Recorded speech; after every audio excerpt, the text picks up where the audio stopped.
Now tell me, what do you feel like the future of hair restoration? Where is it going? What are you excited about for the future? Yeah, well, probably on the tip of everyone's tongue is when are we going to have an unlimited supply of hair, Doc? When are we going to have hair cloning? That's what everybody wants to know. And my dad included, because he's had, about 8,000 grafts from a completely bald head of hair. And he wants to know when the hair cloning is coming available. And of course, the hair cloning researchers always kind of say the same thing for the past 20 years. Oh, it'll be another 5 years.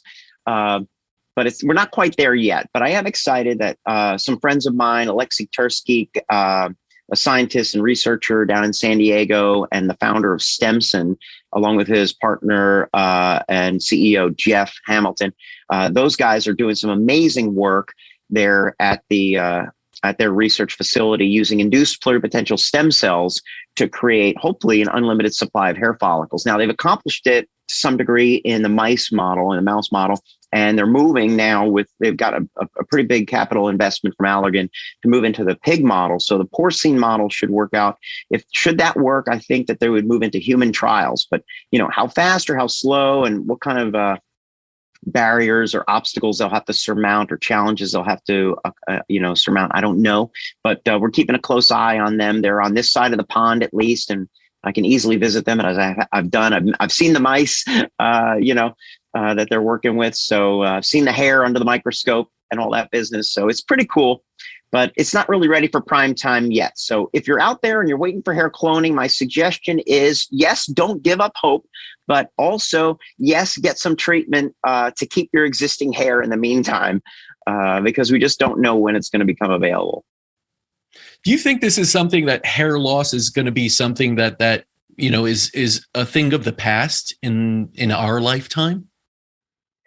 Well, I don't know. I mean, obviously, just like my dad being a dentist, his goal is to basically eliminate the need for his profession. I feel kind of the same obligation in the world of hair loss. The better treatments we have, the less we'll need our services and therapies. If we can proactively stop the progression of hair loss at an early stage, whether it be through genetic testing and early intervention, certainly the average age of our patients has come down quite a bit over the past 20 years. And I would credit that to the successful early interventions. Even parents of kids, teenagers who are starting to lose their hair, or kids in college who are thinning, the parents know, hey, you got to get on this early. So, in their teens, they got braces. And then in their 20s, they started some therapies, maybe they're not a great candidate for a transplant at that age, certainly. But they can definitely do some non-invasive treatments to hold on to what they have. And that's where some of the non-invasive, non-surgical interventions come in, whether it be PRP or PDO grow, lifestyle changes to improve their health and wellness, medications or other things as tolerated or as desired. And of course, laser light therapy is a good part of that. So I'm seeing a lot of second generation families coming in wanting to make sure that their kids, even though the kids are in their 20s, that they're having a good, healthy head of hair as they go out into the workforce and out into their social lives and things like that.